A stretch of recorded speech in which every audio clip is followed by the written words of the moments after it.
Let's jump right in. Welcome to The Explainer. Today we are tackling something we all literally try to avoid at all costs: boredom. We usually treat it like a bug in our system, right? A character flaw or just a massive waste of time. But actually, it's a deeply wired biological mechanism. And honestly, it holds a crazy amount of creative power. Okay, picture this. You're sitting completely alone in an empty room. No phone in your pocket, no music on, just you. At first, maybe it's kind of nice, calm. But what happens after, say, 5 minutes of zero distraction? You get restless, right? Your body literally wants to move. Your hand does that weird phantom twitch, reaching for a phone that isn't there. The silence starts to feel, well, uncomfortable, even painful. You're totally safe, but your brain is screaming at you. So, why? Why does doing absolutely nothing hurt so much? Why does your ancient brain absolutely despise empty time? Well, we're going to unpack exactly why we're hardwired to crave constant stimulation and how leaning into that discomfort is actually the secret code to unlocking your best ideas.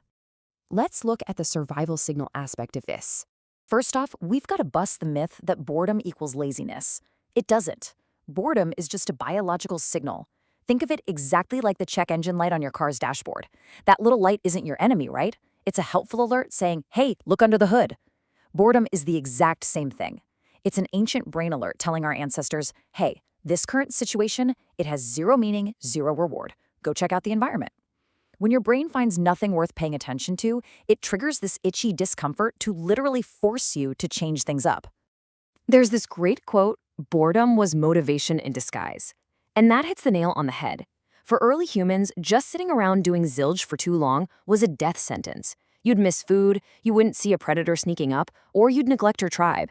That uncomfortable, antsy feeling, it saved them. It forced them to get up, fix a spear, explore a new area. It was the brain demanding action before it was too late. But then we hit the modern dopamine trap. See, when you smash that ancient survival drive into today's technology, things get really messy. Look at the contrast here. Back then, humans had slow, natural stimulation, staring at a fire, watching the weather, tracking an animal. Your mind had all the time in the world to wander. Fast forward to today, we have endless, hyper-fast, artificial stimulation. Feeds, notifications, instant answers, rapid-fire cuts and videos. We've conditioned our brains for warp speed, which makes regular, natural life, like just reading a book or going for a walk, feel painfully slow and boring. Because of this tech, we are literally bombarded by rapid-fire dopamine triggers. A text, a like, a snack, a funny video. Our brains eat up these tiny rewards. It's just like junk food. If you snack on potato chips all day, your body craves more junk, right? Same with your brain. Constantly feeding it these quick, artificial rewards trains it to expect nonstop input. And when that input stops, man, the brain throws a tantrum. It feels starved and demands another quick hit of novelty. And that drops us right into the boredom loop. It goes like this. First, you feel a tiny hint of natural boredom. Second, you instantly grab your phone to scroll it away. And third, and this is the real kicker, your baseline tolerance for silence actually drops. The more you use a screen to escape that itch, the more painful the next quiet moment becomes. We're essentially getting addicted to being rescued from our own quiet minds. Which brings us to facing your hidden self. Because it's not just about brain chemistry, is it? Boredom hurts for a much deeper psychological reason. It removes the shield of distraction. Think about constant noise like a heavy physical shield you hold up to block out the arrows of your own hidden emotions. When life is loud and busy, you don't have to feel lonely. When you're binge watching, you don't have to face your sadness. But when boredom hits, that shield drops and suddenly you're face to face with yourself. And with that drop shield come the big questions. Am I happy? What am I avoiding right now? Where is my life even going? A lot of times we aren't terrified of boredom itself, we're terrified of the stuff buried underneath, the sad memories or hard truths that float to the top when the noise finally stops. Silence is kind of a truth serum. And yeah, sitting with that is way scarier than mindlessly swiping. But here's the flip side. It's also a direct doorway to self-awareness. It shows you exactly what needs your attention on the inside.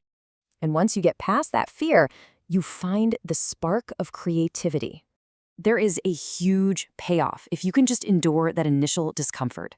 When you think your brain is doing nothing, it's actually running this massive background process. Without a constant fire hose of input, it starts connecting random dots, it remembers things you forgot, it imagines weird new possibilities, and quietly solves problems. This sequence is exactly why your absolute best ideas hit you in the shower or on a quiet walk or right as you're drifting off to sleep. Your brain literally requires empty time to be original. Because at the end of the day, empty space generates ideas. Think of your mind like a giant walk-in closet. If you keep stuffing it full of content, podcasts, social media, videos, every single minute of the day, it becomes an overstuffed closet. You can't find anything in there. There's zero room to sort memories, process feelings, or build new concepts. Boredom gives you that empty space. Survive those first few minutes of the itch, and the silence literally transforms into imagination. So, how do we actually use boredom instead of running from it? Let's look at a simple boredom action plan.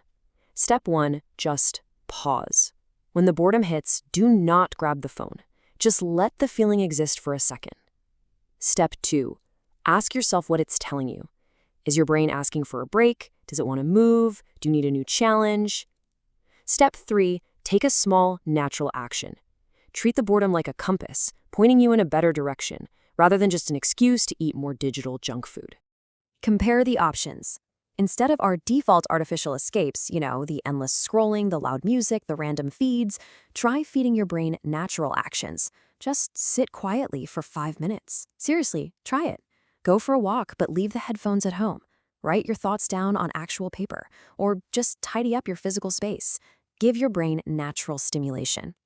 Now, I know it's going to feel weird at first, but remember, silence is not danger.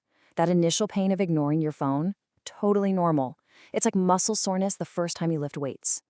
What you're doing is retraining your attention. You're slowly teaching your ancient brain that empty space is totally safe and that you don't need a screen to save you every time things get quiet. So I want to leave you with this to chew on. Is the silence you're so desperately avoiding actually where your absolute best ideas are hiding? Boredom isn't the enemy. It's just an ancient tool designed to push you toward a more meaningful life. So next time it creeps in, just sit with it. You might be completely blown away by what your mind creates when you finally give it the floor.